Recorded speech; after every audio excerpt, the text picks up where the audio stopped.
Hey everyone, Stordug again. Thought I would make a little video of how you get your food from farm to table, pretty much, in Farthest Frontier. It's a little ancient city builder that I've really been enjoying. It's pretty fantastic, full of many details and things to learn. So let's start with farms, I guess. You have to select certain land using food production and then farm, and then you can make anything from the big size I have down to like little small ones like this. First, some workers will come out and they'll clear everything off. Then farmers will come out and they'll till the soil until it's plantable soil, which takes a while. Your first few farms will take several years, especially if you do bigger ones, for the farmers to do. But as you get more and more farmers, they'll start sharing the work, which is just awesome. And when you start adding new farms, beyond, I don't know, 4 or 5, 6, they'll start tilling over a full big giant size field in a year, easily under a year, a few months on the scale up above here, which makes it quite easy to add a farm. At a drop of a hat, you see your food's dropping, whatever. You need a certain crop or you want to do something to expand. There's a massive amount of things to choose from, some of which are easier to grow crops. They're not very, they usually have a very strict, like this one for instance, very good against frost, very poor against heat, and then the beans are the exact opposite. When you have frost or if it's too early in the year, they will suffer and you'll get less yields out of them during the summer. They plant better, so you put them pretty much in this type of a array and they will grow decently.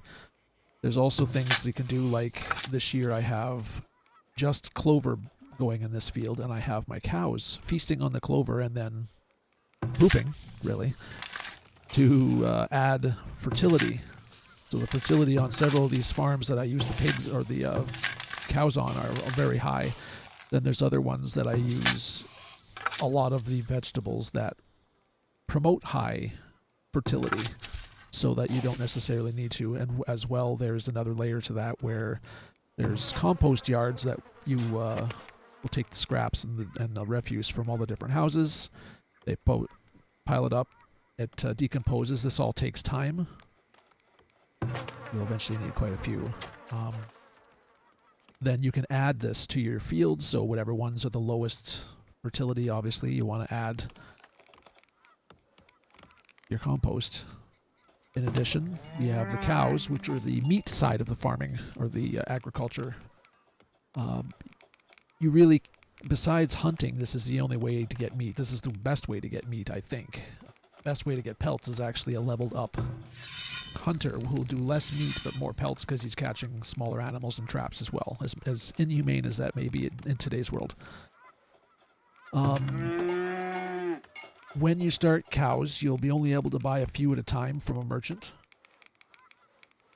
What you need to do is get up to 10 before it'll start doing 2 per year, and then it'll automatically slaughter 2 of them per year, and this is what you get every year. So I've got now, I'm working on my 4th, although I haven't seen the merchant with the cows this year, or actually for a few years.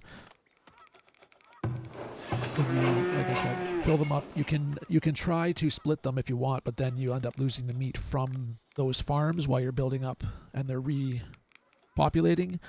In their most recent patch, they took down how many offspring the cows will have per year. You really have to be 10 out of 10 for them to have 2. Otherwise, it's 1, I think, after 5 cows are in the barn. So it'll take you 5 years to grow a barn if the merchant doesn't show up if you have 5 cows. And you have to get to at least that point for it to start growing. Again, if you want to use your own and split, you're going to have to make do or at least have a stockpile of meat for at least a year or so. You could take like one and put them in here, and then a few years later do it again if it needs to. But by then it would be starting to have its own calves as well, so it would be, it would eventually catch up and you wouldn't have to do it anymore. Or just use one of the barns and do that so you still have some meat. There's lots of different combinations. As you can see, the cows are now moving again for the second. They come into the fields twice a year. you have to remember to rotate them, or you could even set up, 3 years this field, all clover, let it go down, depreciate down into like 50 or 60% fertility, and then just have clover and farmers for 3 years and cows sitting on there for 3 years. Otherwise, you need to rotate around to wherever. So next year it would be over here, then the next year after that it would be here, and then it would be back here again. Otherwise, the cows will eat most of your crops. There's one or two, I think, that they won't eat, but most of them, they'll eat them. So then you are just as bad as if you didn't have a fence around and you had deer eating it all the time. It actually takes a lot away from your yield. There's another aspect of it, which is the soil mixture, which you can bring up or down with the arrows. I'm not going to not do it because it takes months. It'll move, it'll add. Every time you move it up a notch, it'll add. It wants 10 sand.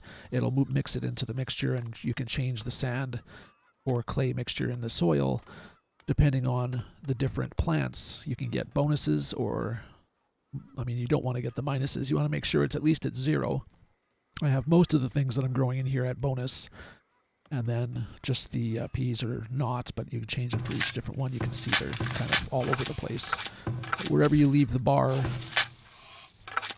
is up to you. It also depends on where you are. If you hit F, you can see the fertility of the soil. You can see these are all quite fertile, and that's because of all the manure, all the cows, all the different plants I'm doing. It took me quite a while to learn all of this, but I think I've got a fair handle on it. Hopefully this helps some new starters with this game. There is so much detail to get into. I will try and make a few more videos about various things like the blacksmithing, the bricks, the whole like tier 3, tier 4 setup, and how you get to that from, just sand and clay when you start. That's it for now, and I will hopefully see you guys on the next video.